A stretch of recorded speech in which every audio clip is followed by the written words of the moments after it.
नहमदुहु व नसल्ली अला रसूलिल करीम बिस्मिल्लाहिर रहमानिर रहीम रब्बि इश्रह ली सदरी व यस्सिर ली अमरी वहलुल उक़दतम मिन लिसानी यफ़क़हू क़ौली सदक़ल्लाहुल अज़ीम। मौज़-ख़वातीन हज़रात, आज मैं वैसे तो सुबह से बल्कि कल से इस तैयारी में था कि गुज़श्ता 2 साल में हमारी जो माशी कारकर्दगी रही है और हम जिस मकाम पे आ गए हैं इन 2 सालों के अंदर, वो जो बहुत ज़बरदस्त किस्म की डाउन स्लाइड आई है, उसके आइंदा कुछ 2-3 महीनों में क्या नताइज निकलने वाले हैं। और जो हमारी पॉलिटिकल इंस्टेबिलिटी है, जो कि इस वक्त IMF ने ख़ास तौर पे अपनी मीटिंग्स के अंदर भी कहा है कि अगर आपकी सियासी इस्तेकाम नहीं होता तो यूँ समझो कि फिर आप जो हैं वो डिफ़ॉल्ट तो हमें कोई नहीं करने देगा। मैंने पहले भी कई दफ़ा कहा है कि हमें डिफ़ॉल्ट कोई नहीं करने देगा। उसकी एक बुनियादी वजह ये है कि डिफ़ॉल्ट उस मुल्क को किया जाता है कि जिस मुल्क को आपने किसी जगह पर मजबूत करना हो, क्योंकि डिफ़ॉल्ट के अंदर आपको 8-10 साल के लिए कहा जाता है कि अपनी माशी सूरत-ए-हाल को मजबूत करो और जब वक्त आएगा तो फिर उसके बाद हमें तुम अपने किस्त भी दे देना और सब कुछ कर देना। कुछ 17 दफ़ा मैक्सिको हो चुका है डिफ़ॉल्ट, 3 दफ़ा इंग्लैंड हो चुका है डिफ़ॉल्ट। इस तरह कोई ऐसा बड़ा मुल्क नहीं है कि जिसके ऊपर क्राइसिस आए हों और वो डिफ़ॉल्ट ना हुआ हो। हमारा मसला ये है कि हम वो दुकानदार हैं कि जिसको बनिए ने कर्ज़ा दे रखा है 5 लाख रुपया, और जैसे ही हमारी दुकान ज़रा ख़राब होती है तो उसकी जो किस्त जाती है जिससे बनिया अपने घर का कारोबार चलाता है, वो कहते हैं थोड़े से पैसे और ले लो, दुकान में थोड़ा माल और डाल लो ताकि मेरी किस्त आती रहे। ये वजह है कि हमको अब हमारी इकॉनमी अब उस मकाम पे ले आए हैं कि जहाँ अगर हमारे पास अगले साल के अंदर हमें 24 अरब डॉलर जो हैं हमें किस्त अदा करनी है, जिसमें हमारे यहाँ जो है सूद के भी हैं और मेन असल ज़र भी शामिल है। तो उसके लिए हमें कोई ऐसा अच्छा रहनुमा चाहिए कि जो कहीं से 25 अरब डॉलर मांग के ले आए, 24 अरब डॉलर की हम किस्त दे दें और बाकी 1 अरब डॉलर से हम रो धो के गुजारा कर लें, बाकी साल का गुजार लें। ये बेहतरीन हमारा इकॉनमिस्ट का वो हमारे दोस्त के दामाद हैं आजकल औरंगज़ेब साहब, करमदे साहब के, और भी लोग जो भी आए, वो हफीज़ शेख आए, गुज़श्ता काफ़ी अरसे से हमारी जो सारी की सारी प्लानिंग है वो इसी तरह पे आ गई है।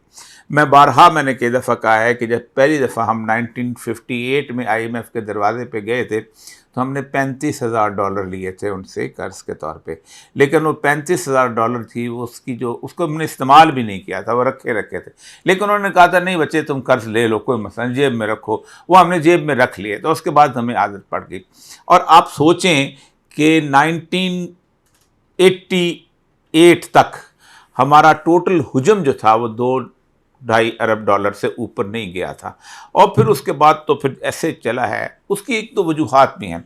हम अक्सर कहते हैं कि जिस सियासतदानों के ज़माने के अंदर हमारे हालात बहुत बुरे होते हैं और फ़ौज के ज़माने के अंदर हमारे हालात बहुत ख़राब होते हैं, हमारे ठोक ठीक हो जाते हैं, माशी तौर पर मजबूत हो जाते हैं। मैंने उस दिन शायद पहले भी इस दफ़ा डिटेल से बताया था कि किन किन ज़मानों के अंदर हमें दौलत की और डॉलरों की बौछार रही है और बारिश रही है।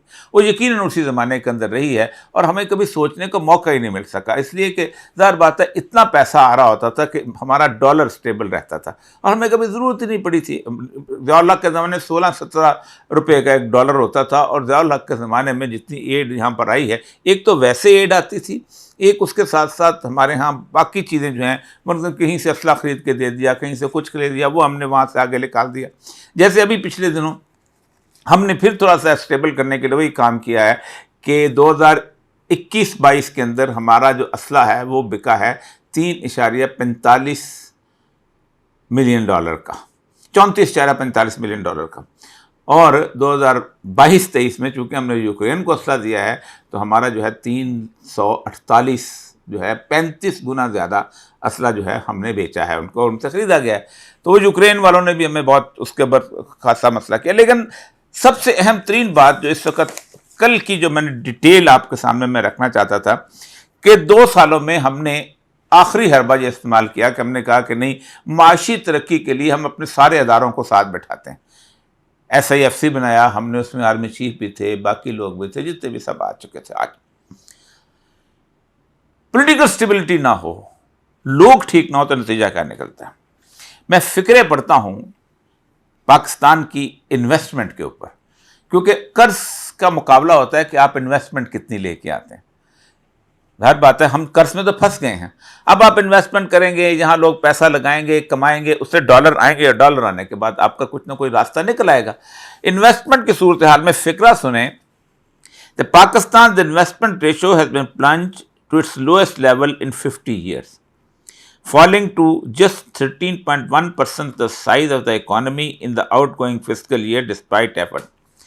1974-75 में हमारी 13% थी, और उसकी वजह जामी साहब तशरीफ रखते हैं, नेशनलाइजेशन थी। भुट्टो साहब को कितना भी आप हीरो बना लें, हमारी नज़रों में तो कतन हीरो नहीं है।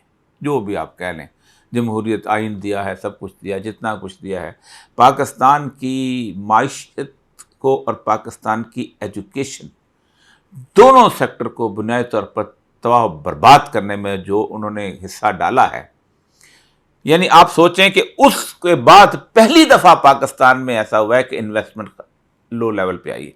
ना नेशनलाइजेशन हुई है, ना लोगों के कारखाने लूटे गए हैं, ना लोगों के शेलर्स तबाह हुए, लेकिन हमारी अपनी इस पॉलिटिकल स्टेबिलिटी ऐसी हो गई है कि लोग इन्वेस्ट नहीं करना चाहते, लोग यहाँ से निकलते हैं, लोग यहाँ से भाग रहे हैं। पिछले साल तकरीबन 9.5 लाख लोगों को, जितने भी लोग हुनरमंद थे वो सारे के सारे यहाँ से भागे, और उसकी मैं आपको टेबल दिखाऊंगा तो आप और ज़्यादा इसके अंदर बड़े हैरान होंगे कि हमारा बाकी मुल्कों के साथ अगर कंपैरिजन किया जाए तो और ज़्यादा तकलीफ दे हो जाता है। ये मैं आज कुछ टेबल इसके साथ इसलिए निकाल के लाया था कि हम इस वक्त हमारी हालत, लेबर की सूरत हाल हमारी किस किस्म की है, बाकी चीज़ों की किस किस्म की है, और उसके अंदर अब ये देखें इस वक्त ये सबसे पहले जो कि मैं आपको आपकी इन्फ्लेशन की जो रेशो है उसको अगर आपके सामने रखूं, सबसे अहम तरीन चीज़, अब ये वो चीज़ है कि जिसके बारे में पूरी दुनिया हम पे हंसती है। ये जो नीचे आप देख रहे हैं रेड लाइन, ये हमारी बिजली की डिमांड है, ये वाली रेड लाइन जो हमारी बिजली की, और ये ऊपर सबज देख रहे हैं, ये हमारी बिजली की डिमांड से ज़्यादा वो कारखाने हैं जो हमने लगाए हैं। दुनिया में कोई बाप ऐसा नहीं हो सकता कि जिसके घर में एक महीने के लिए 4 बोरी गंदम की ज़रूरत हो और वो 50 बोरी उठा के ले आए, कहीं नहीं हो सकता।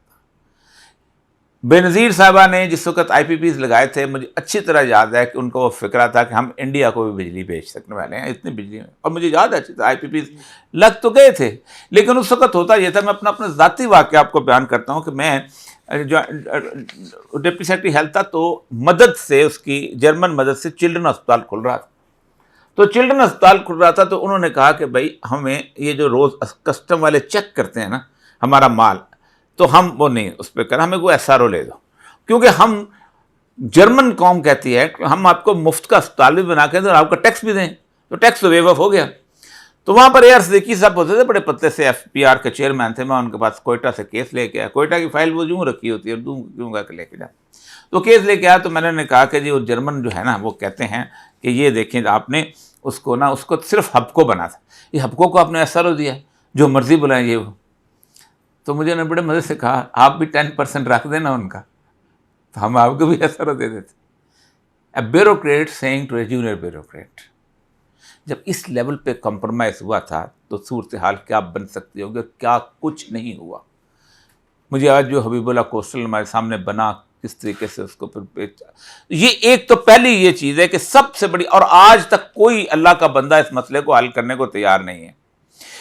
हालांकि पाकिस्तान के अंदर इमरान खान के ज़माने में 28 साल लगा के इनका ऑडिट हुआ था, और उस ऑडिट की रिपोर्ट अगर आज गुफ्तगू नहीं होती, उसकी वजह यह है कि इश्तिहार चलते हैं, बाकी चीज़ें। उस रिपोर्ट के अंदर था कि किस तरह इन्होंने कोल के रेट थोड़े थे और ज़्यादा लगाए, बहुत सारे, और अनॉमलीज जब हो जाएं तो एक बेसिक उसूल है कि आपका एग्रीमेंट ख़त्म हो जाता है। यानी एक आदमी अगर धोखा देता है तो वादा उसका ख़त्म हो जाता है, आप उसका दोबारा उसका धोखा, वो होने लगा था तो उसके बाद रजीम चेंज हो गई। अब ये देखिएगा, ये जो इस वक्त हमारा जो ये जो डेट की सूरत हाल है, यानी अगर ऐसे हम चलते रहे, इस वक्त आपका 2024 के करीब आपका 276 से 35 है, और आपका 378 पे चला जाएगा डॉलर, दोनों मिला के, यहाँ का कर्जा भी और वहाँ का कर्जा भी। उसके साथ ये आपकी इन्फ्लेशन का हाल है। इसी तरह आप इसके साथ ये देखिएगा, ये हम कर क्या रहे हैं इस दुनिया के अंदर। ये बड़ी मजेदार टेबल है, ये मैं आज देख रहा था कि growth in the labour productivity. अब बांग्लादेश सुर्ख है, चीन गहरा हल्का नीला है, इंडिया जो है गहरा नीला है, पाकिस्तान जो है वो सब्ज है। अब पाकिस्तान की इनकी है ये जो पाकिस्तान का है, mining, utility, transport, real estate, construction, trade, ये कंस्ट्रक्शन रेट बहुत छोटा छोटा, agriculture, finance, business and other. जबकि वो बाकी लोग जो हैं वो बिल्कुल लाइन के उस तरफ, मतलब स्किल्ड लेबर, स्किल्ड सूरत है। उसकी मैं मिसाल आपको देता हूँ। मैं अक्सर कहता हूँ, मेरे दोस्त नाराज भी होते हैं कि पाकिस्तान की ब्यूरोक्रेसी अगर ठीक हो जाए तो पाकिस्तान ठीक हो जाता है। 1980 में जब यूएसएड आया, 82 में आया है, जब हमें जंग लड़ी अफगानिस्तान की, तो 40,000 वजीफे थे, स्कॉलरशिप जो थे वो पाकिस्तान को दिए गए यूएसएड के। कहा कि आप लोग जो है अपने बच्चों को पढ़ाएं। इंडिया को खुश करने के लिए, अमेरिका तो सब कुछ खुश रखने के, उसने इंडिया वाले ने कहा हमें भी 40,000 दे। 40,000 में से एक बच्चा भी इंडिया का ऐसा नहीं है जिसको इंडियंस ने कंप्यूटर सिखाने ना भेजा। और मेरा जो साथी ब्यूरोक्रेट था, तू आर्थर डी लिटल चला जा, तू हार्वर्ड चला जा, तू फला जगह चला जा। मैं आपको मिसालें दे सकता हूं कि 3-3 महीने गुजार के आए। हमारे यहाँ ब्यूरोक्रेसी में मशहूर थी कि इनको वर्क नौजिया हो गया। वो रात को सोते थे, ठीक होता था, सुबह क्लास में जाते थे, वॉमिटिंग शुरू हो जाती थी क्योंकि पढ़ना पड़ता था। मैंने कम से कम 30% वो जाया करके वापस आए, कोई प्लानिंग नहीं। आज आपको मैं उठा दूंगा, आपको कहूं ईएडी चले जाओ, इकोनॉमिक अफेयर डिवीजन एक डिपार्टमेंट है जो सारे के सारे कर्जे साइन करता है। आपको पता है पाकिस्तान का कभी कोई कर्जा किसी असेंबली में पेश नहीं हुआ। एक सेक्रेटरी कर्जा लेता है, वो साइन करता है और उसके बाद आ जाता है। आपके पास उस वक्त आता है, बजट में आता है कि अब इतना कर्जा हमारा बढ़ गया, इसकी डेट सर्विसिंग की मंजूरी दे दो। नेवर एवर एक सिंगल का हम इतना कर्जा लेने जा रहे हैं, हमें बताओ किसी भी जगह 1954 से लेकर आज तक। और वजह सिर्फ ये है कि उनका होल्ड है। आप उसमें चले जाएं, डेली आपको मिलेंगे स्कॉलरशिप्स आ रहे हैं, कभी किसी मुल्क के, कभी किसी मुल्क। आखिर अब वो लोग जो थे वो अपना लोगों को देते थे, अपने रिश्तेदारों को, दूसरों। तंग आके उन इंस्टीट्यूशन ने जाती तौर पे बाकायदा इम्तिहान लेने शुरू किए। आजकल बच्चे जो हैं वो जो जाते हैं उसमें अपने इम्तिहान दे के जाते हैं। ये जो कोलंबिया की यूनिवर्सिटी की जो फुल ब्राइट स्कॉलरशिप, जो बाकी, इतना तुम लोगों पे ट्रस्ट को नहीं करता। यानी गवर्नमेंट को पैसे दिए जाते थे कि आप फंक्शन करें। 1999 200 तक ये मामला रहा है। 200 के बाद, बल्कि 98-7 में शुरू हो गया था उनका काम। वो कहते हैं हम नहीं, आप काम नहीं, काबिल नहीं, हम एनजीओ को देंगे। और मैं आपको बताऊं, मैं वासा में एमडी था कोयटा में, तो एक नॉर्वेजियन बेस्ड एनजीओ थी, वो पैसे वैसे बहुत उसके ऊपर, मैंने उसको जाकर ताला लगा दी। आप नजर करें कि नॉर्वेजियन एम्बेसडर ने मुझे कहा कि हमारा पैसा आपने कहा, ताला लगा दिया।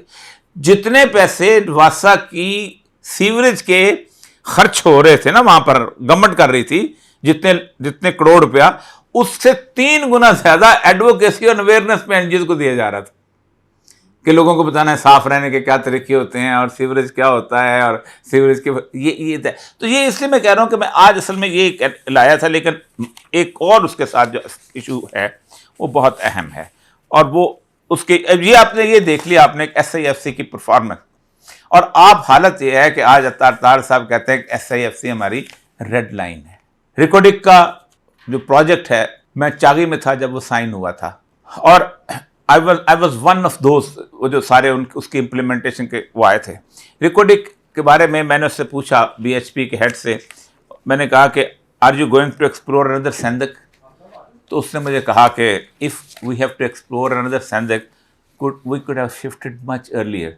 This going to be second और third largest gold mine of the world, ये उसकी थी। और उसको हमने लाइसेंस बहुत थोड़े इलाके का दी। फिर वो जो बड़े इलाके का जब दे दिया, उसमें गोल्ड माइन होता ये है कि एक जो है ना पैसे होता है, जैसे भट्टे की ईंटें होती हैं ना, वैसे आपको बहुत सारा इलाका मिल जाता है।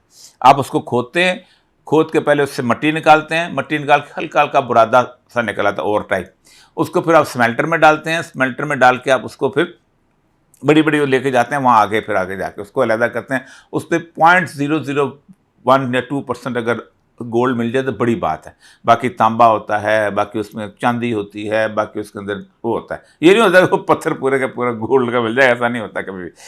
अब हुआ ये कि जब 25% 75%, वो आपके लिए तो ऐसे ही है जैसे आप उससे ज़्यादा और क्या कर सकते हैं। ज़्यादा आप उसको पत्थर मार सकते हैं और उसको एक दूसरे को और तो कुछ नहीं कर सकते, आपके लिए तो बेकार है। तो तय हुआ था कि 25% 75% जो है वो उसको दिया जाएगा। ऑस्ट्रेलियन फर्म थी BHP। अब उसके बाद हुआ ये कि जिसको तो उन्होंने पूरा सर्वे मुकम्मल कर लिया, देख लिया कौन कौन सी जगह है, तो हमारी लालची नज़रों ने हमें ख़ास तौर पे और बहुत से इल्ज़ाम लगाते हैं। मेरे दोस्त हैं सारे चीफ मिनिस्टर जो रहे हैं, इल्ज़ामात होते हैं, मैं नहीं उनमें जाना चाहता, मैं फैक्चुअल बात करता हूँ। इन्होंने कहा रास्ता ढूंढो, कोई ऐसा होता है जिससे इसको कहा जाए कि ये ख़त्म करें। सबसे पहले तो हमने कहा हम खुद करेंगे, हम अगर एटम बम बना सकते हैं तो हम ये काम भी कर सकते हैं। एक ये बड़ा हमें जोम हो गया कि अगर हमें एटम बम बनाना आता है तो हम हर काम कर सकते हैं। यानी जो लोहार अगर कह दे कि मैं सोने के की जो वो भी अंगूठी भी बना सकता है तो नहीं बना सकता, लोहार है, सुनार है।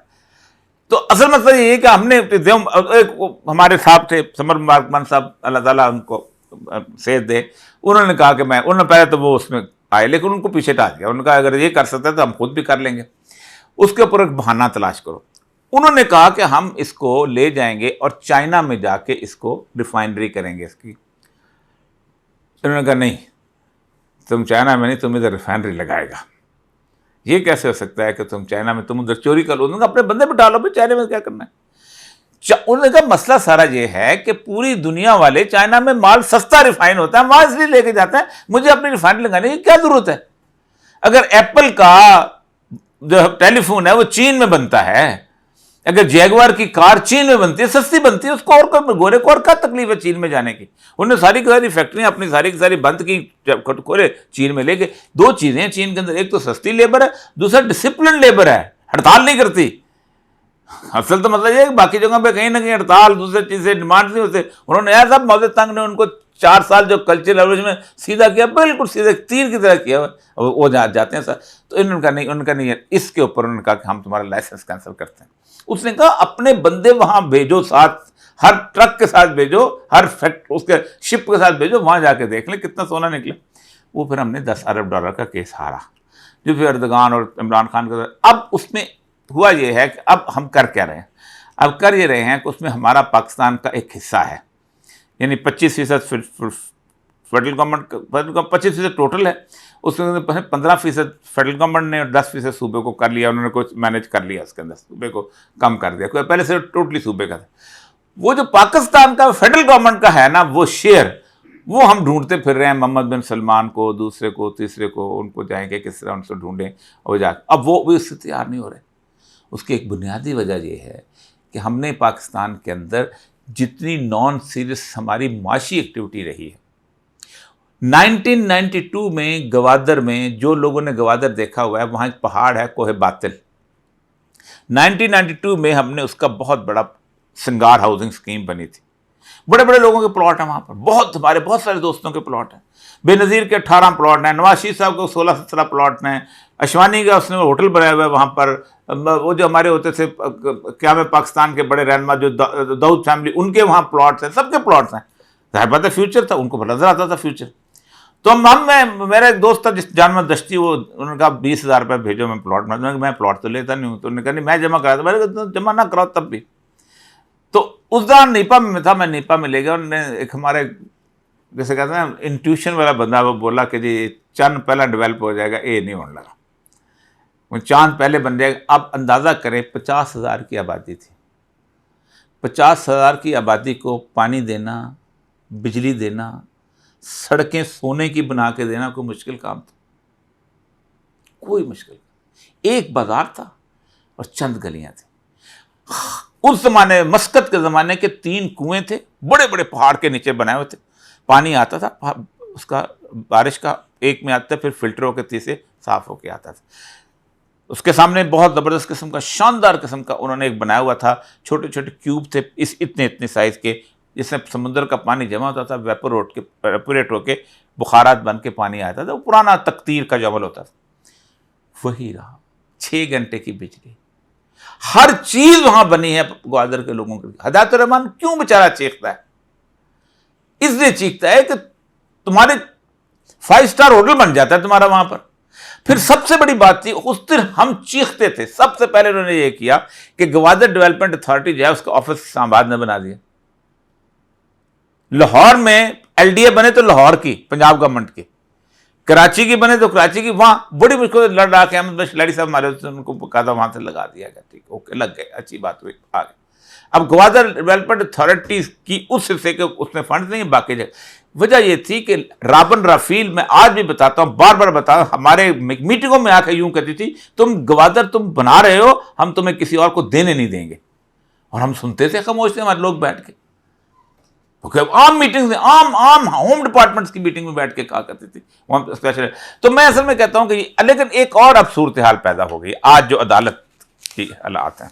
अदालत के हालात जो है ये होने थे, उसकी वजह यह है कि मैं बहसियत पंजाबी समझता हूं कि पंजाब को पहली दफ़ा दुख का एहसास हुआ है। ये जो अहमद फराज है ना, अहमद फराज हमारा भी दोस्त है, सबका दोस्त है, बहुत अच्छा दोस्त है।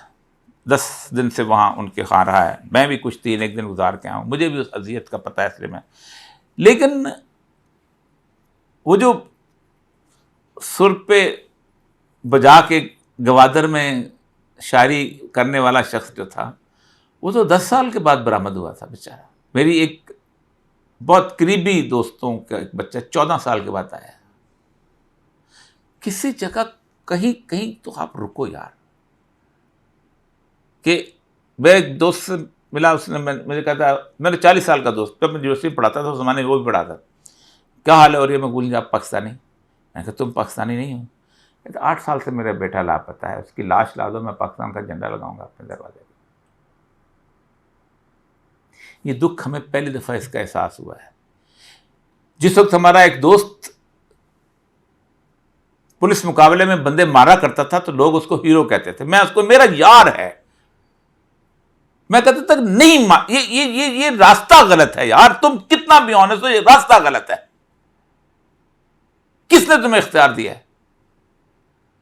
वो जी क्या बात है। उसके बाद हमने अम्मा कहा ठीक है, तो अदालत बंद कर देते हैं ना, एसपी के दफ्तर के बाद सुपर कोई चीज होनी नहीं चाहिए पाकिस्तान के अंदर। ये रास्ता गलत इख्तियार किया गया है कि हर बंदे को, और वही हुआ कि जब आप किसी ऐसे शख्स को इख्तियार देते हैं कि तुम फैसला करोगे कौन जो है मुजरम है और कौन नहीं है, जो अकाउंटेबल खुद नहीं है, उसके बाद यही निकलना। और आज जो जस्टिस कियानी साहब के रिमार्क्स हैं पढ़ने वाले हैं, उन्होंने कहा कि हमने उसको बरामद नहीं करना, हमने तो कौम को बाहर लेके आना है। मैं आपको सिर्फ पढ़ता जाता हूँ, हैरान हो गए। मगवी को रिकवर करना स्टेट की मजबूरी है, वरना रियासत की नाकामी है, रियासत के नाकामी महज अल्फाज इसके नताइज हैं। सेक्रेटरी दफा आइंदा समात में पेश होकर ISI की वर्किंग समझाएंगे। और उसके बाद उन्होंने कहा कि उनके मुताबिक, अब देखें कि ये वर्किंग नहीं आनी चाहिए थी ना। पहली बात यह है कि ये रिमार्क्स जज ने क्यों कहे, जज ने तकलीफ उठाई तो उसने कहे ना। जो जज अपने खत में लिख दे कि मैं एक ऐसा केस जो कि टेरियान, अब टेरियान का केस खत में डिस्कस नहीं करता हूँ, वो तो बहुत ही, टेरियान का केस भी इज्जत का केस थे, दोनों केस ने यूँ लगता है कि हमने अपनी अखलाकी मकाम, अपना अखलाकी जवाल भी हमारा मुकम्मल हो गया। तो बल इसमें उस बेचारा शायर, यानी कोई और सवाए उसकी वो नज़म जो है वो ऐसी है, या फिर उसने जो कश्मीर से रिपोर्टिंग की है। लेकिन कभी इंडियन मीडिया खोल के देख लो, यूँ तो आपने बंद की हुई है, लेकिन VPN लगा के सब खोलते हैं। जिस मुल्क की कानून का इतना बड़ा मजाक नहीं हो सकता कि आपने ट्विटर बंद किया है और आपका वज़ीर आज़म VPN लगा कर ट्विटर कर रहा है। यानी डेली ट्विटर रीड करते हैं। ट्विटर जिसके मुल्क के वज़ीर आज़म पर यह इख्तियार नहीं कि अपना VPN खुलवा, अपना ट्विटर खुलवा ले, उस मुल्क में क्या हो सकता है? और उसके ये बड़ी कमाल की बात। लेकिन बहरहाल एनीहो, ये छोटी छोटी बातें मैं इसलिए कह रहा था कि हम इस बहुत क्राइसिस में हैं। सेन गुफ्तगू करना मुश्किल होता जा रहा है दिन ब दिन। मैं अगर आज कहूं ना कि इमरान खान साहब आप आज कौम के लिए पीछे हट जाएं, तो उनका पहला सवाल होगा कि मैं अगले दिन एक गैर मकबूल लीडर बन जाऊंगा। बड़े आराम से कह देंगे कि मेरी सारी की सारी कमाई उधड़ जाएगी। दूसरों को कहो तुम पीछे हट जाओ तो वो कहेंगे कि ये तो हमारी इज्जत का सवाल है और ये है और वो है। रियासत मगनैनिमस होती है, रियासत शाही का डेरा नहीं होती। कि मेरे 5 मरे हैं तो मैं 15 मार के आऊँगा। आज भी मैं कहता हूँ 6 जुलाई 1977 को, जिस दिन खैर बख्श मरी को, वली खान को, ताला मैंगल को, उन सारे लोगों को उन्होंने छोड़ा था, आप सोच सकते हैं कि उसके बाद बलूचिस्तान में ऐसा अमन, उन्होंने कहा था हमारे लोग पहाड़ों पर असला लेके गए हैं, असला लेके आ 6 जुलाई 77 को ये हुआ है। 79 में ज़कात का सिस्टम आया था। उन मेजरों के खिलाफ जिनके खिलाफ मरी और मैंगल बंदूक लेके गए थे, उनसे ज़कात वसूल करने के लिए 20-20 मील पैदल जाते थे। और बलूचिस्तान से पुरअमन खित्ता पूरे पाकिस्तान में कोई नहीं था। हम यहाँ से जाते हुए हमें डर लगता था यार कश्मीर क्रॉस कर दे, उस इलाके में चल जाए, वहाँ पुरअमन लोग जानते तो हैं। 400-400 किलोमीटर में बगैर किसी गनमैन के मैंने ट्रेवल किया। ये सारे के सारे पंजाब के लोग वहाँ जाते थे, ज़ियारत में रहते थे, बोलान की गर्मी सर्दियों के अंदर बोलान नदी में जाते थे, वहाँ पिकनिक बनाया करते थे। और मैं उस लंबी वाक़यात में जाना नहीं चाहता किस तरह को वो केस में था। लेकिन असल मसला ये है कि वली खान के फ़िक्र बात करता हूँ कि इस्टेब्लिशमेंट की आखिरी लड़ाई जो है वो पंजाब में होगी। अल्लाह करे कि ये लड़ाई ना हो, मुल्क नहीं टूटेगा, हम ख़त्म हो जाएंगे कि मुल्क कोई तोड़ने, मुल्क उन्होंने तोड़ने ही नहीं है। वो जो लाइनें बिछा गए, इतनी बड़ी थिंक टैंक की ख्वाहिश थी कि इराक़ को 3 या 4 हिस्सों में तकसीम कर दे, नहीं हो सका ना। वो कहते हैं एक दफ़ा ये बल्कनाइजेशन शुरू होगी तो ख़त्म।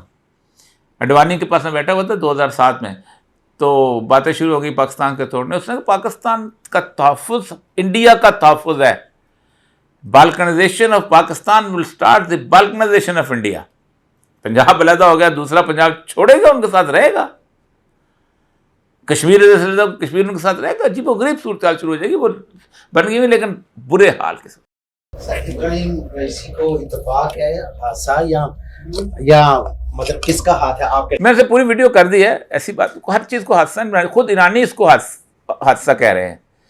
देखें, पहली बात तो यह है कि इब्राहिम रईसी, पहली बात तो यह है कि हर मुल्क के अंदर किसी न किसी शख्स की कोई कानूनी आइनी और हैसियत होती है। ईरान के अंदर सदर एक बेसिकली शो पीस है। सदर के पास बिल्कुल कोई इख्तियारात नहीं है। सदर बुनियादी तौर पर उन्होंने इसलिए रखा हुआ है कि दुनिया को दिखाना है कि यहाँ इलेक्शंस होते हैं, जहाँ जमहूरियत है, ये वो। हालत ये है कि मैं वहाँ ईरान टीवी पे प्रोग्राम करता था अल्लामा इकबाल पे, तो 2 लड़के जो थे वो अहमद निजात उसके सदर थे। तो अहमद निजात साहब भी एक प्रोग्राम में आना था, तो मैंने कहा जी मैं चूँकि कर रहा हूँ तो अहमद निजात साहब ने आना है, तो जो लड़के कम से कम अच्छे ले आए। लड़के बड़े 2 नंबर रखे होते हैं, खुद सवाल लिख के देने पड़ते हैं। तो वो लड़के तो कुम से प्रूव होके आते हैं, हमारी तो कोई हैसियत ही नहीं है। तो रहबरी काउंसिल की वहाँ बहुत सख्त हैसियत है। वहाँ बसीज जो है वो उनकी बहुत पावरफुल हैसियत है। वहाँ पासदारान की बड़ी पावरफुल हैसियत है। ईरान की जो एयरपोर्ट बन रहा था, मैं उस वहाँ था, ईरान की एयरपोर्ट जो था वो एक वेस्टर्न फर्म ने ठेका ले लिया। इल्ज़ाम ईरानी लगाते थे कि जो पासदारान के कुछ लड़के हैं, जो नौजवान, जिस तरह के हमारे यहाँ भी होते हैं नौजवान जैसे, तो इन्होंने हमसे पैसे मांगे थे, हमने नहीं दिए। तो उन्होंने बाकायदा कहा कि ये इसके अंदर यहूदी हैं, हालांकि यहूदी ईरान के अंदर खुद भी रहते हैं। तो उन्होंने वो ठेका कैंसिल करवा के मलेशिया की फर्म को लगा। इस वक्त ईरान के उस एयरपोर्ट पर कोई इंटरनेशनल फ्लाइट नहीं उतरती। वो मेराबाद एयरपोर्ट पर उतरती है कि ये बना ऐसा टेक्निकल कि ख़राब फ्लाइट जो है गिरने का खतरा, वो पॉकेट्स उसके ऐसा अजीब सी जगह बना दिया गया और इंटरनेशनल स्टैंडर्ड्स पे नहीं है। फिर वो बहुत बड़े इल्ज़ाम लगाते हैं। ज़ाहिर बात है ईरान में सारी चीज़ें मिलती हैं कि स्मगलिंग वगैरह का सारा कुछ। ये जो उनकी मेट्रो है, अच्छा मतलब है कि हम लोग ना अपने आप को बहुत बुरा समझने की आदत पड़ गई हुई है। ये मेट्रो है, ये रफसंजानी साहब के बेटे की है, जो तेहरान की मेट्रो।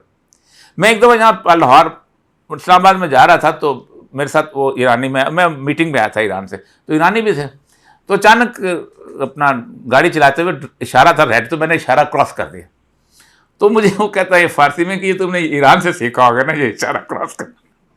तो उसको वो हमने खुद ही अपने हमको, दुनिया में हर तरह में इस तरह के लोग होते हैं, उनका नहीं है, उनको पता होता है ना, तो खुद कर लेते। उनको मारने का फ़ायदा कोई था, उनको एक और बंदा आ जाएगा। ईरान में कैंडिडेट अप्रूवल के बगैर बन नहीं सकते आप।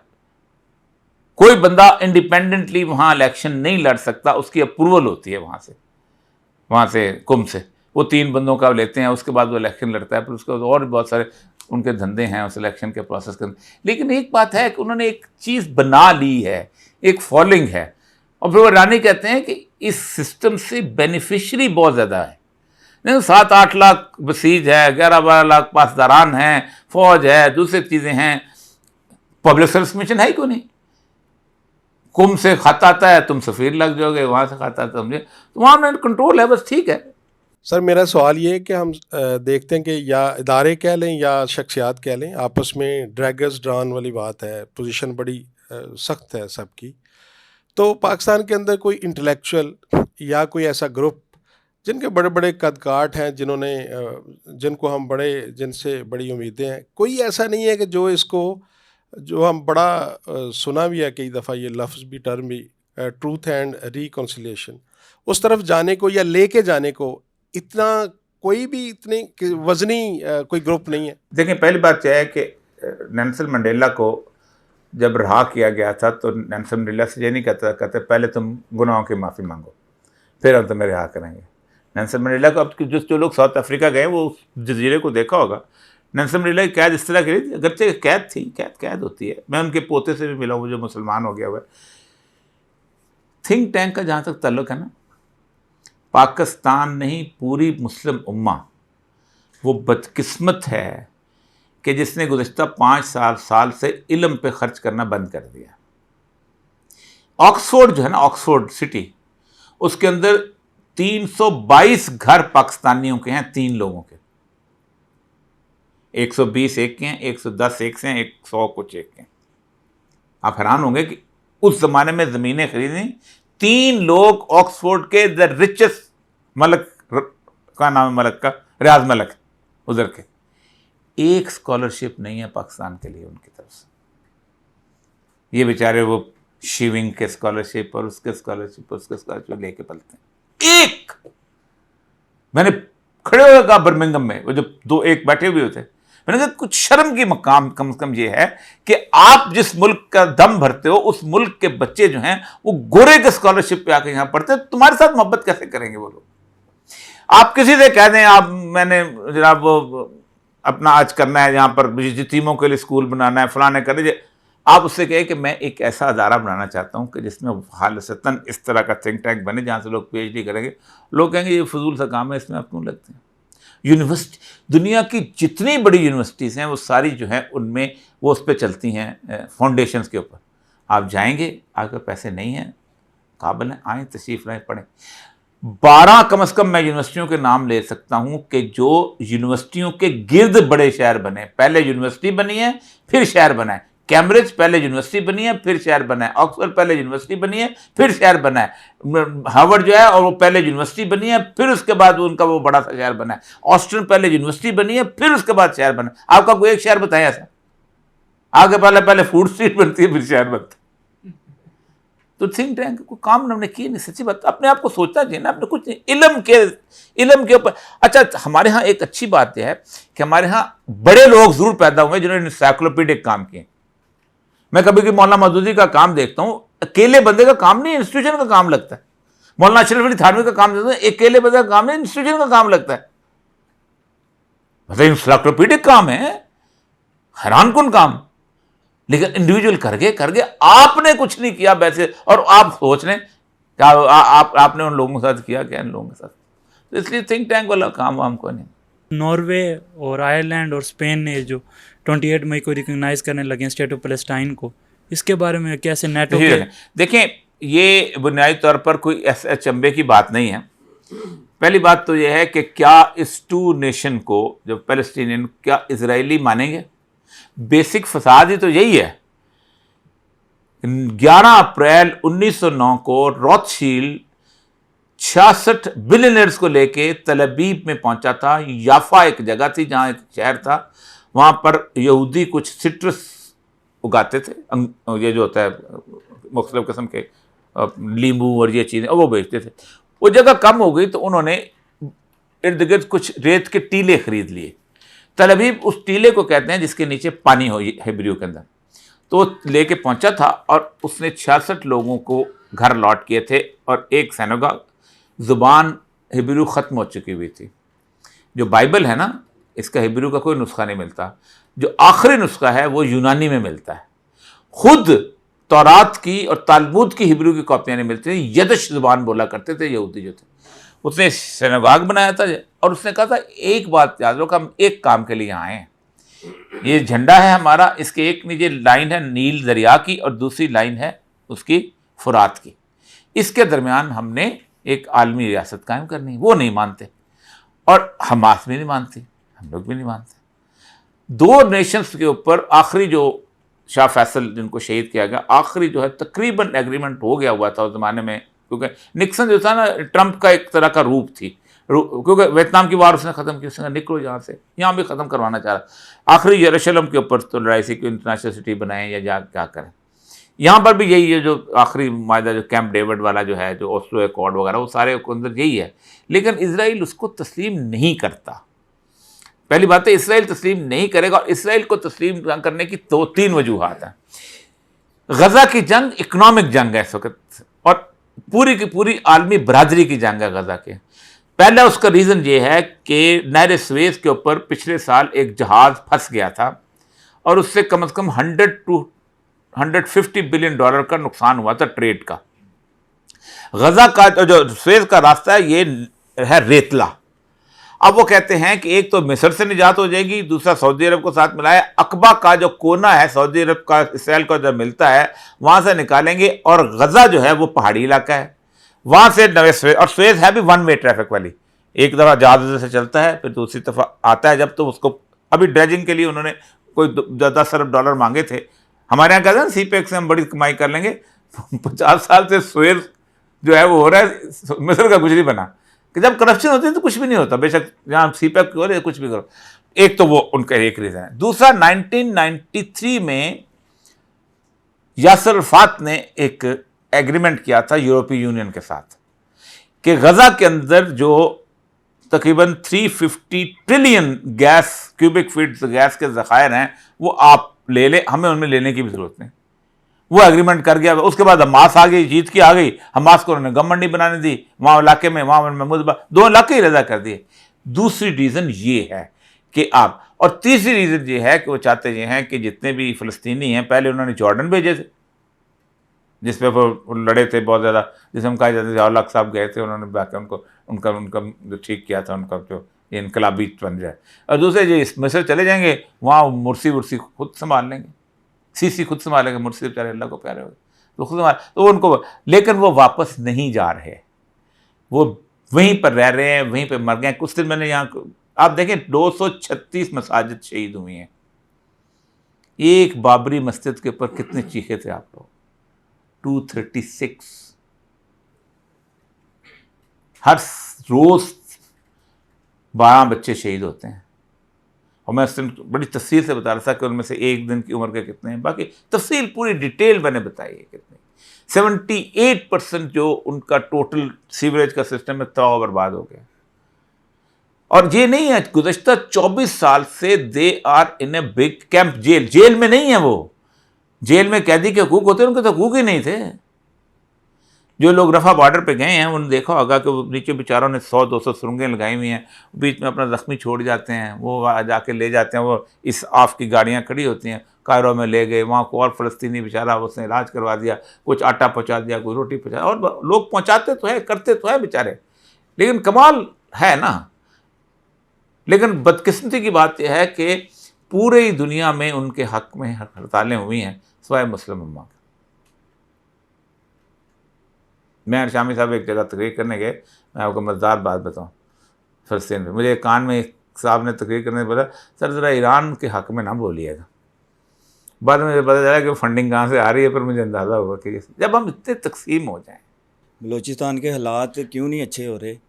क्या इसमें अंदरूनी ताकतें हैं या फिर इंडिया या बैरूनी ताकतें हैं कोई? पहली बात तो ये है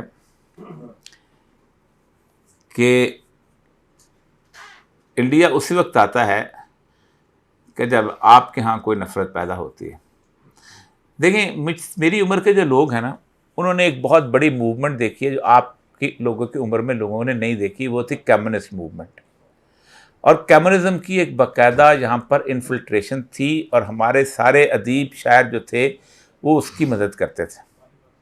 1917 में जब इनकलाब आया ना जी, तो 1920 में एक बाकू में कॉन्फ्रेंस हुई थी। बाकू है आज़रबाईजान का हेडक्वार्टर। वो हुई थी nationalist movements in the sub continent of India. उसके अंदर बलोचों का एक वफद गया था, पंजाबियों का नहीं गया था, एक पश्तूनों का गया था और एक बलोचों का, इस पूरे पाकिस्तान के थे। सिंधियों का भी नहीं गया था उस वक्त। वहाँ से जो लोग वहाँ से आए थे उनमें से कुछ ऐसे थे जिनके तल्लुकात थे इन लोगों के साथ, बड़े बड़े हमारे सरदारों के साथ।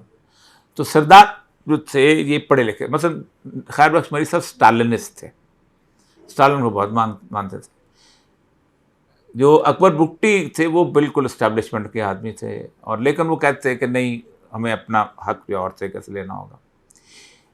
जो अताला मैंगल थे वो भी सरदार। तो उन्होंने एक तस्वर दिया था कि कम्युनिज्म थ्रू नेशनलिज्म, और नेशनलिज्म की उन्होंने मूवमेंट बिल्टअप की। और हालत ये थी कि हमने सबसे पहले जो 1 यूनिट बनाया है, उस 1 यूनिट के बाद सबसे पहले हड़ताल वहीं हुई, और वो नरोज मरी साहब का जो मशहूर वाक़या है उसको तो उनको लेकिन उनकी जब 1971 में गवर्नमेंट बन गई थी ना जी, स्लैग हैरिसन की किताब है in the shadow of Afghanistan. वो कहता ये है कि शाह ईरान ने मुझे इंटरव्यू दिया और उसने कहा कि भुट्टो को मैंने कहा था कि 40 लाख बलोच तुम्हारे पास है, 40 लाख बलोच मेरे पास है, मेरा बलोचों का इलाका जो है वो बड़ा खौफनाक किस्म का है, कोई तेल और ये वो, तो तुम वहाँ पर इनकी बलोचों की मूवमेंट ख़त्म कर दो वरना मेरी भी मूवमेंट खत्म। और मैंने अमेरिका से कह के भुट्टो से आर्मी एक्शन करवाया, 4 साल हमने आर्मी एक्शन करते रहे।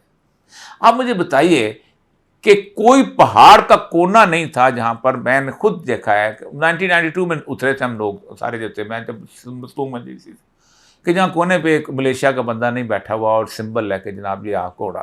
संगान की जो रेलवे लाइन थी वो उसके साथ बंदे चलते थे, ये वाली हालत थी उस समय। ये सरफराज भुट्टी साहब के वालिद जो है इनके बेकड़ में उस वक्त उनका घर था, इन्होंने स्कूल बनाया था, इनके बेकड़ के चारों तरफ मलेशिया की होती थी, उनसे इजाज़तें लेके जंजीरों से गुजर के आता नाना। लेकिन 77 के बाद हालात अच्छे हो गए थे।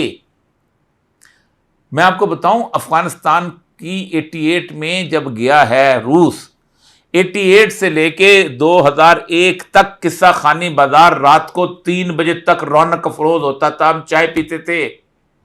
जो लोग कहते हैं कि अफगानिस्तान का इधर से असर पड़ा था और हम लोग जो थे ये हो गए, कौन कहता है? किस जगह होता था?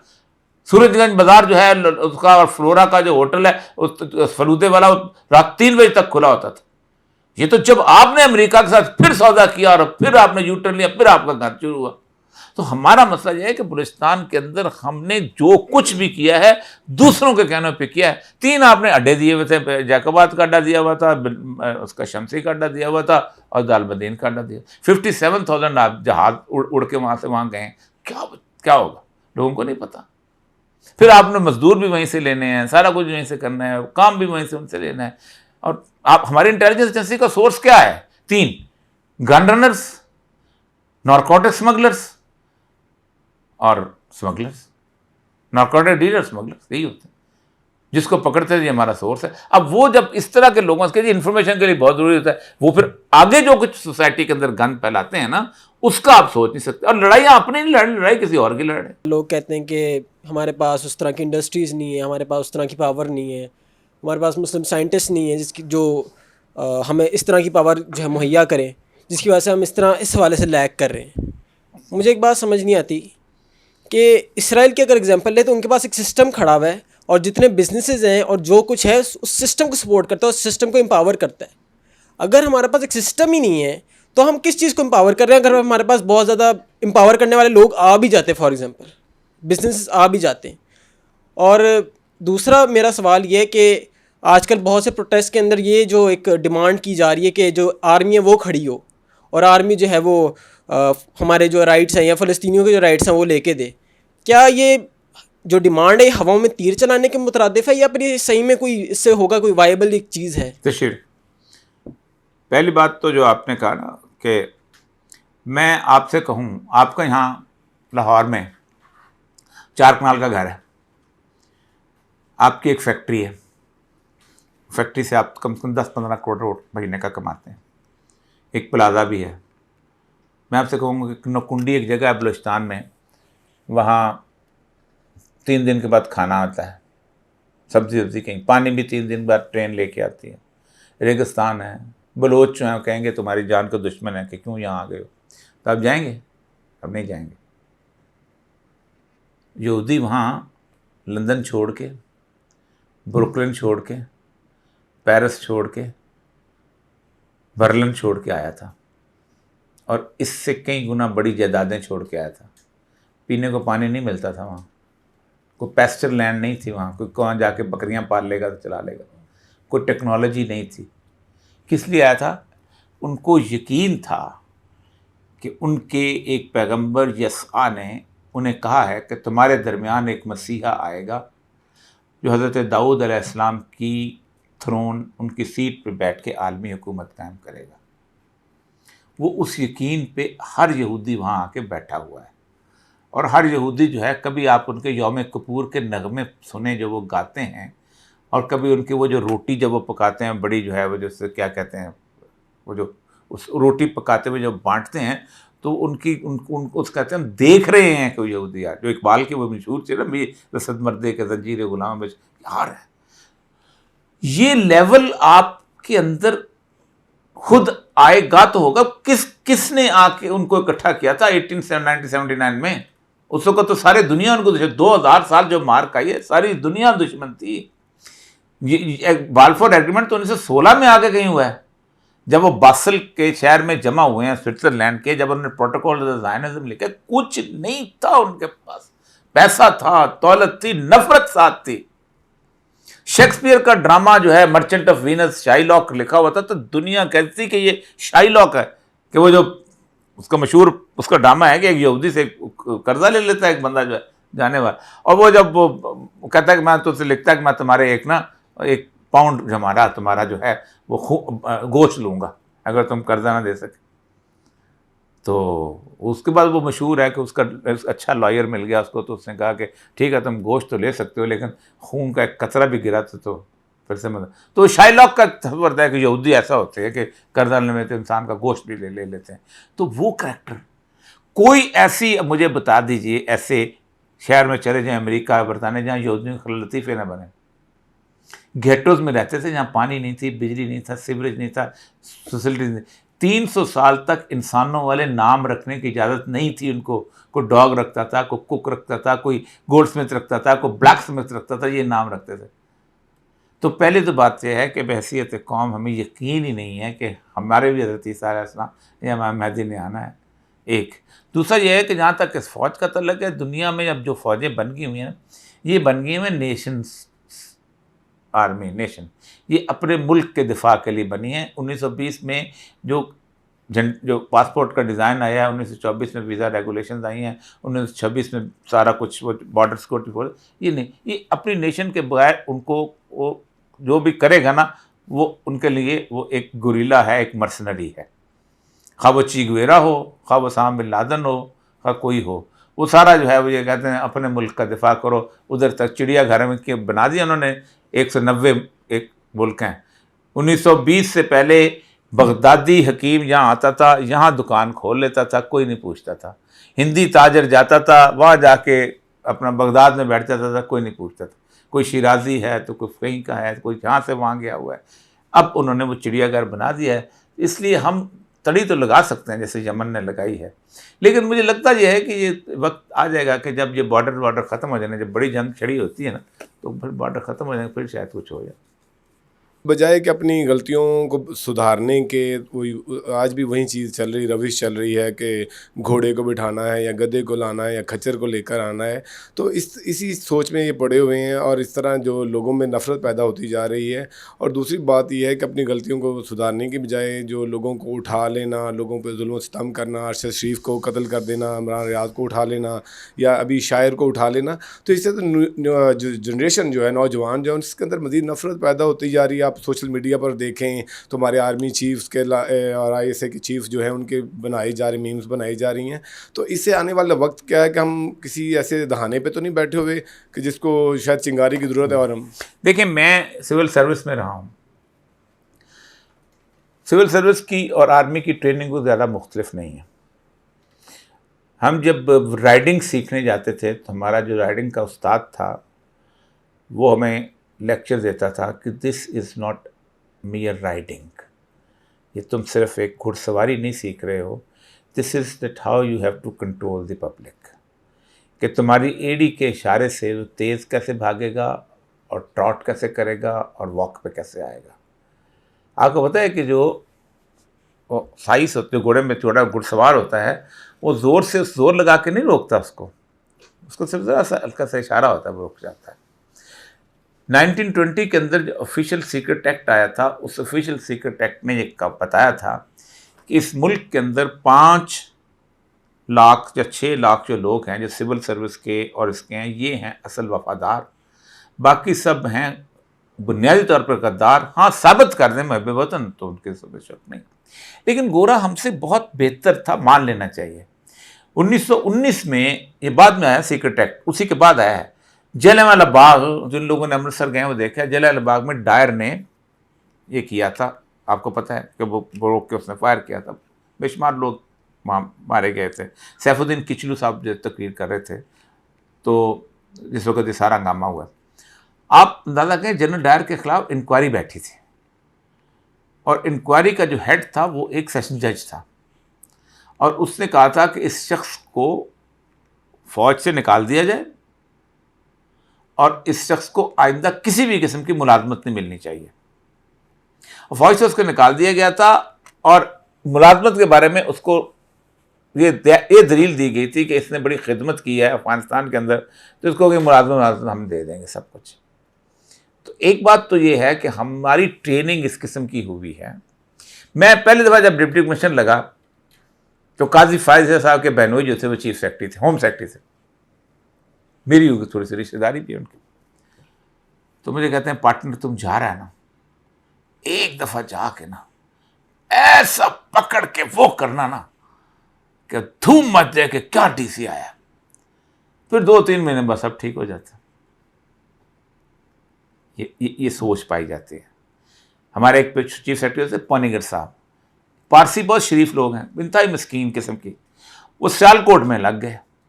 सियालकोट में डीसी के बाहर लिखा होता है बोर्ड पे, औकात मुलाकात 11 बजे से 1 बजे तक, हर डीसी के लगा होता है। अब शायद नहीं होता, वो लगाना पड़ता होता है, हाँ अब लगाना पड़ता है ज़बरदस्ती के 2 घंटे कानून में है कि डीसी ने मुलाकात करनी है, करिए ना करिए अलग बात। तो उन्होंने कहा ये बाहर लिखा हुआ है, तो मैं चूँकि पहले दफ़ा डीसी लगा हूँ, असिस्टेंट कमिश्नर रहा था, तो ये मुलाकात क्या, उन्होंने मुलाकात डीसी का मुलाकात करते हो, क्या बात करते। उसने कहा बाहर या तो बोर्ड उतार दो, कहता वो इंस्पेक्शन में, उस वक्त हमारी इंस्पेक्शन चीफ जस्टिस करते थे, वो इंस्पेक्शन में आएंगे तो वो कहेंगे तो ये हो जाएगा। उनका अच्छा मैं सुबह मिलूंगा। कैसे मिलते हैं, कह जी साहब जो है एक बड़े से इस तरह के मेज़ पे बैठ जाता है, नीचे लोग खड़े जितने दरखास्तें आते हैं उस पर लिखता जाता है, एक हर बंदे का मसला अलहदा होता है। तो कहते मैंने कहा अलहदा में वो बड़ा सा हॉल है डीसी सियालकोट का, जिसमें गए देखें, दरवाज़ा उसका खोल दिया तो लोगों ने चुन के ना जो सबसे बूढ़ा आदमी था जिसके हाथ कांप रहे थे उसको भेजा उन्होंने। अब वो अंदर आया, उनका बाबा क्या है, उन्होंने कहा जी मुझे मेरा पटवारी फ़र्द नहीं देता। वो कहता मैं लिखने लगा, इशू फ़र्द ऑर्डर करने लगा, तो मैंने कहा बाबा कहाँ जाएगा पटवार खाने। मैंने कहा बाबा परसों अपनी फ़र्द मेरे पास से आके ले जाओ। बाबा ने कहा आऊँगा कैसे, उसने जैसे आज आ गए। तो कहते वो चला गया, तो बाबा चूँकि जो बता ऊँचा सुनता है वो बोलता भी ऊँचा है, तो बाबा जब बाहर गया तो लोगों ने पूछा डीसी कैसा है, इतनी बड़ी गाड़ी से कहता टिला है। तो मसला सारा ये है कि अगर बाबे को 2 लीटर पड़े होते तो बाबे ने कहना जी क्या डिप्टी कमिश्नर। तो ये सोच प्रिवेल करती है, और ये चूंकि उनके यहाँ उन्होंने बाद में बहुत मुश्किल से चीज़ों में उन्होंने किया आए हैं और उनको पता कुछ नहीं होता बाहर क्या हो रहा है। मैं उनको हमेशा समझता हूँ कि बुनियादी तौर पर वो बेचारे बहुत मजलूम हैं। कमाल मुतीनुद्दीन साहब ने किताब लिखी है tragedy of error east Pakistan पे, लेफ्टिनेंट जनरल कमाल मुतीनुद्दीन, वो कहते हैं मैं इंटेलिजेंस एजेंसी की रिपोर्टें पढ़ता था, मैं सर पीटता था कि ये कहते थे ये 6 नुकात अवाम का मसला ही नहीं है, ये मुजीबुर रहमान गैर मकबूल है, लोगों का मसला सैलाब है, लोगों का मसला रोटी है, लोगों का मसला ये है, लोग ये इनके ऊपर आप लोगों को ये करें, सैलाब में मदद करें, ख़त्म हो जाएगा मुजीबुर रहमान, कल की बात है, तारीख हो जाएगा। ये जो इतने छोटे छोटे से ब्रेन बैठे हुए ना इंटेलिजेंस एजेंसीज के अंदर, जिनके पास सिर्फ 2 लफ्ज होते हैं, वो मनाइजर है, ड्रंकर्ड है, फलाना है, ये है वो है, कोई इनकी ढंग की रिपोर्ट नहीं होती। मैं सच्ची बात बताऊं, पूरे अफगानिस्तान में मैंने गेम खेले, मैं 9 साल वहां डिप्टी कमिश्नर में गया, इनको पश्तो नहीं आती थी, वो चल गया बस तुक्का चल गया, दूर इधर से पैसे आने थे। अमेरिकन की फीडबैक बहुत जबरदस्त थी, वो हंसते थे हमारे उन्होंने तो 20,000 बंदे जो अभी लेके गए हैं अमेरिकन ने बनाए थे, अपना एसेट बनाया हुआ था वहां पर, किसी को कुछ दे के किसी को कुछ दे के। तो मसला सारा यह है कि हमारे ऊपर जो है, जब तक ऊपर मिजाज नहीं बदलता ना, हम भी खुश होते हैं उनके साथ काम करके। ये जिस वक्त ड्रोन आते थे, मेरा स्टाफ कॉलेज में पढ़ा था, तुम्हारे वो आगे होम सेक्रेटरी साहब कहते हैं ये तो अल्लाह ताला ने हमें अबाबीलें अता की हैं लोगों के ऊपर। मैं कहता सुभान अल्लाह, कोलैटरल डैमेज कर रहे हैं। और सिविल का अफसर को, मैं फौज का अफसर नहीं कह रहा, इनका यूं आपस में मिलते बड़े ब्यूरोक्रेट जितना फौज के साथ खुश रहता है, किसी के साथ जिंदगी भर खुश रहता ही नहीं।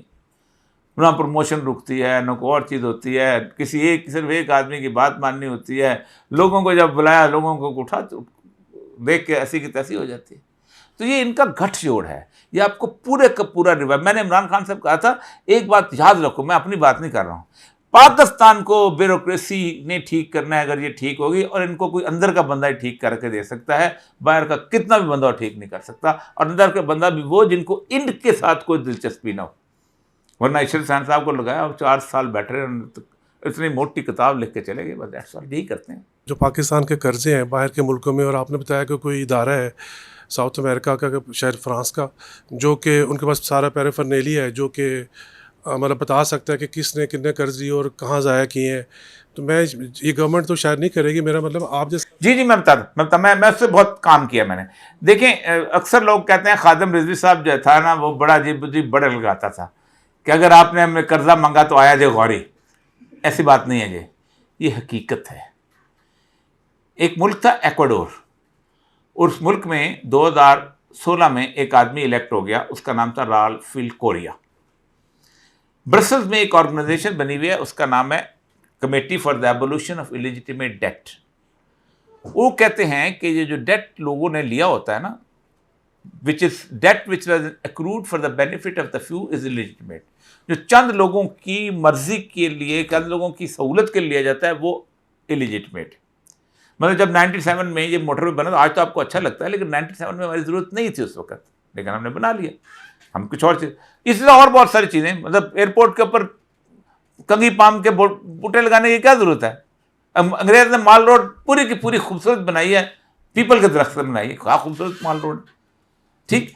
तो वो कहता था, और राल्फ कोरिया ने कहा कि मैं डेट नहीं तुम्हें दूंगा जब तक ऑडिट ना करें।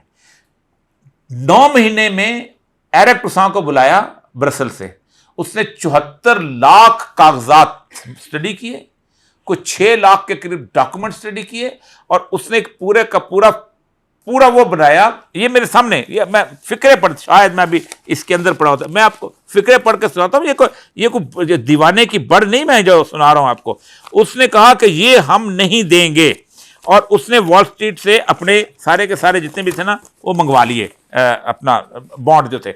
आप अंदाजा करें कि पूरी दुनिया जो थी, ये देखें, ये लो, स्टॉप पेइंग द डेट्स।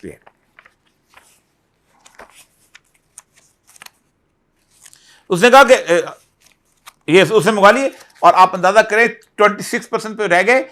अगले साल का जो बजट था, वो ऐसे लगता था किसी दुनिया की अमीर तरीन मुल्क का बजट है। सोशल सिक्योरिटी सिस्टम सारा बिल्ड कर दिया, हर चीज। अगले दिन सारे आके IMF, वर्ल्ड बैंक उस दरवाजे पे बैठ गए। उन्होंने कहा जनाब बताएं क्या करना है, आप अपने बॉन्ड वापस करें। उसने कहा मैं तो नहीं, 82% एग्री हुआ कि 82% इलिजिटिमेट है। उसकी देखा देखी अर्जेंटीन ने कहा ये जितने तुमने पैसे दिए हैं, ये 4 डिक्टेटर आए थे, इन लोगों को तुमने पैसे दिए, उन्होंने हमारे इनकी ये जायदादें बेचो। माना गया। ब्राजील को कहा कि तुम्हारे पर $123 बिलियन का कर्जा है, तुम हमें दो। उसने कहा मेरे पास नहीं है, तुमने जिन लोगों को कर्जा दिया उनसे वसूल करो। उसने कहा नहीं, हम तुम्हें ज़बरदस्ती में चढ़ाई कर देंगे। ब्राज़ील ने कहा I cut down the Amazon forest and पे यू द मनी। मैं अमेजोन के जंगल काटूंगा और तुम्हें जो है मैं पे कर दूंगा। उसने कहा these are lungs of the world. उन्होंने कहा okay, give the rent of the oxygen which you are getting from the lungs of the world. तुम वो पेमेंट करो उस ऑक्सीजन को जो मुझसे लेकर। घुटनों पे गिर गए। इस वक्त ब्राज़ील की इकॉनमी अमेरिका की इकॉनमी को शेडो करती। ऐसा मसला नहीं है। पूरी दुनिया के अंदर इतनी बड़ी मूवमेंट चल रही है डेट जुबली की, जिसको कहते हैं कि दुनिया जो है लोगों को, अमीर मुल्कों के कर्जे देने से इनकार कर दे, क्योंकि गरीब मुल्कों ने कम से कम 17 गुना उसके अंदर, वो इनकार तो करो। मैंने इमरान खान से कहा, मैंने इंटरव्यू में, रिकॉर्ड है इंटरव्यू के अंदर लिखा कि जब आप एक्वाडोर की तरह क्यों नहीं खड़े हो गए, वो नहीं हमारा मसला ये, हमें नहीं छोड़ेंगे। मैंने कहा वो तो इतना सा मुल्क था 24 लाख का, आप तो एटॉमिक पावर है। पाकिस्तान तो वो कुछ कर, असल मसला ये नहीं है। मुझे कल एक लेफ्टिनेंट जनरल साहब, सर्विंग लेफ्टिनेंट जनरल कह रहे थे कि हमारे पास अब अमेरिका के ऊपर कोई डिपेंडेबिलिटी ही नहीं है, ना हम तेल लेते हैं, ना हम उससे ऊर्जा लेते हैं, हमारी पूरी की पूरी सस्टेनेबल हो गई है, क्योंकि अमेरिका के असला हमारा काम नहीं करता। F-16 का जो उसका है ना सिस्टम, वो पाकिस्तान से बाहर हम जा नहीं सकते, उसके ऊपर रुक जाता है फौरन, नहीं चला सकते हम, उनको दिए नहीं, उन्होंने ऊपर से बकायदा उसको कवर करते हैं। ये सिर्फ टेस्ट का मसला रह गया है, सिविल ब्यूरोक्रेसी में भी, फौज में भी, सियासतदानों में भी। मेरे बेटे की नौकरी चले जाएगी, मेरे उसका वहाँ पर वो हो जाएगा, हम बच्चों को पढ़ाएंगे कहाँ से, हमारी ज़मीन जाए। मुझे एक बंदे ने बड़े हंस से कहा, बहुत बड़ा आदमी, कहता वो देखना तुसी अगर कभी बाहर जाना हो तो तुसी जायदाद इंग्लैंड में बनाओगे या चीन में बनाओगे। मैंने कहा मैं चीन में क्यों बनाऊँगा, इंग्लैंड में क्यों बनाऊँगा। फिर मुझे वही तकलीफ़ की बात करने, शास्त्री का घर मैंने जाके देखा था, बनारस के 1.5 मरले का घर है। गुलजारनाथ नंदा का घर किराए पे था। नेहरू ख़ानदान से अमीर को है, ईटन में अपने बेटे को पढ़ाया था, जो कि कमाल। नेहरू से लेकर नरेंद्र मोदी तक एक मरला नहीं है किसी का बाहर।